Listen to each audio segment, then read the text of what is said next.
অবশেষে এই যে আজকে বিজ্ঞপ্তি আসছে মালয়েশিয়ার হাই কমিশন থেকে, বিজ্ঞপ্তি অলরেডি চলে আসছে। মালয়েশিয়ার হাই কমিশন থেকে যে বিজ্ঞপ্তিটা আছে সেটা আমি আপনাদেরকে পড়ে শোনাচ্ছি।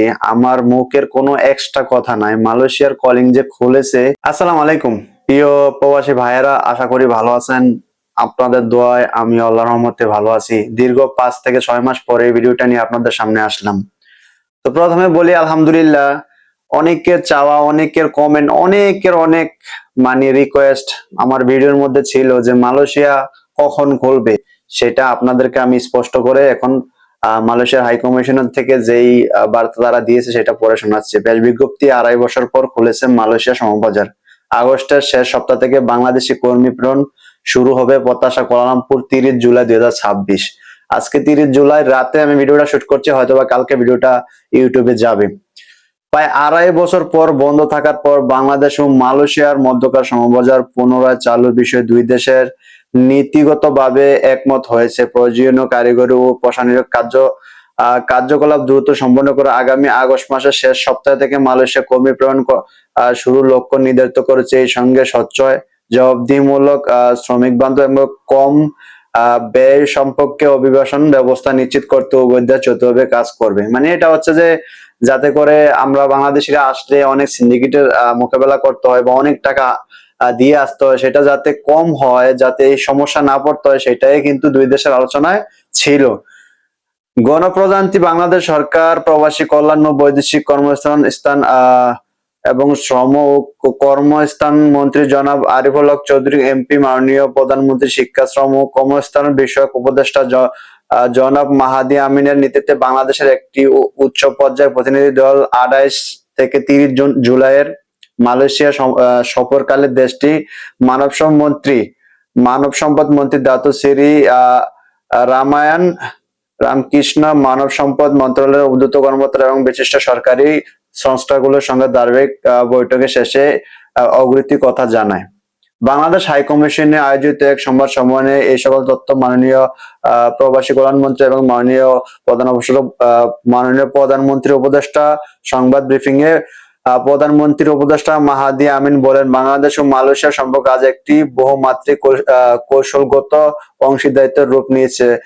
শ্রম, অভিবাসন পাশাপাশি বাণিজ্য, বিনিয়োগ, প্রযুক্তি স্থানান্তর, জ্বালানি সহযোগিতা, শিক্ষা ও স্বাস্থ্যসেবা, সংশ্লিষ্ট জনগণের পারস্পরিক যোগাযোগের ক্ষেত্রে দুই দেশের সহযোগিতা দারুণভাবে সম্প্রসারিত হচ্ছে।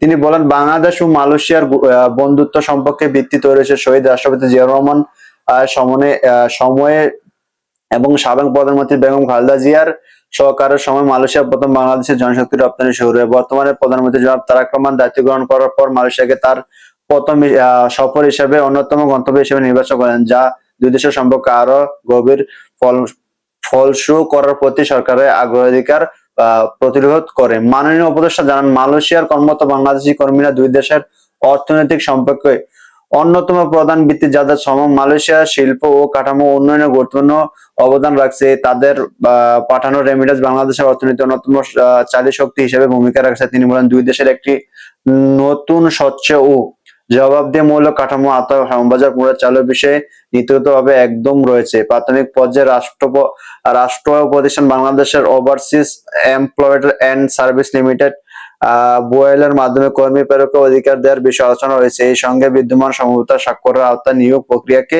আরো কার্যকর পরিচালনা করার লক্ষ্যে কাজ চলছে। সংবাদ ব্রিফিং এ জানানো হয়, অন্তর্বর্তী সরকারের সময় মালয়েশিয়া সরকারের 423টি রিক্রুটিং এজেন্সি একটি তালিকা পাঠানো হয়েছিল। বিদ্যমান সমঝোতা স্বাক্ষরের আওতায় মালয়েশিয়া সংশ্লিষ্ট কর্তৃপক্ষ নিয়মিত যাচাই বাছাই সম্পন্ন করে চূড়ান্তভাবে এজেন্সি অনুমোদন পাবে সেই বিষয়ে সিদ্ধান্ত নেবে। জনাব মাহাদি আমিন আরো বলেন, বাংলাদেশ সরকার মালয়েশিয়া কর্তৃপক্ষ স্পষ্ট জানিয়েছে যে দুর্নীতি, অনিয়ম, সিন্ডিকেট ভিত্তিক কার্যকলাপ বা পরবর্তী ফ্যাসিস্ট সরকারের সময় সংগঠিত যে অর্থনৈতিক কর্মকাণ্ড অভিযুক্ত কোনো ব্যক্তি বা প্রতিষ্ঠানের নতুন প্রক্রিয়া অন্তর্ভুক্ত করার বিষয়ে কোনো সমর্থন করবে না। সরকারের লক্ষ্য হচ্ছে একটি উন্মুক্ত, প্রতিযোগিতামূলক, জবাবদিহিমূলক এবং সিন্ডিকেট মুক্ত নির্ভরযোগ্য প্রতিষ্ঠান করা, যাতে সাধারণ কর্মীরা কম খরচে হয়রানিমুক্ত মালয়েশিয়ায় কর্মস্থানের সুযোগ পান।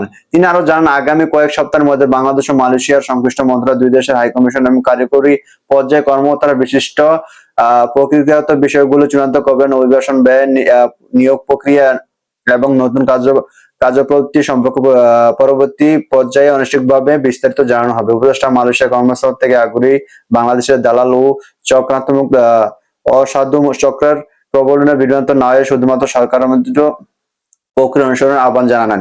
দেখেন এখানে কিন্তু এগুলা বলা হয়েছে। সংবাদ ব্রিফিংয়ে উপস্থিত ছিলেন Malaysia Bangladesh high commissioner Manjurul Islam Khan Chowdhury, Bangladesh high কমিশনের দূতাত্ব কর্মকর্তা ও গণমাধ্যম প্রতিনিধিরা। দেখেন এখানে কিন্তু লাস্টে কয়েকটা ইম্পর্টেন্ট কথা বলে দিছে যে উপদেষ্টারা মালয়েশিয়ায় কর্মস্থলে আগ্রহী যারা মালয়েশিয়া মানে আসবেন তাদেরকে বলছে দালাল ও অসাধু চক্রের প্রবলনে বিভ্রান্ত হবেন না।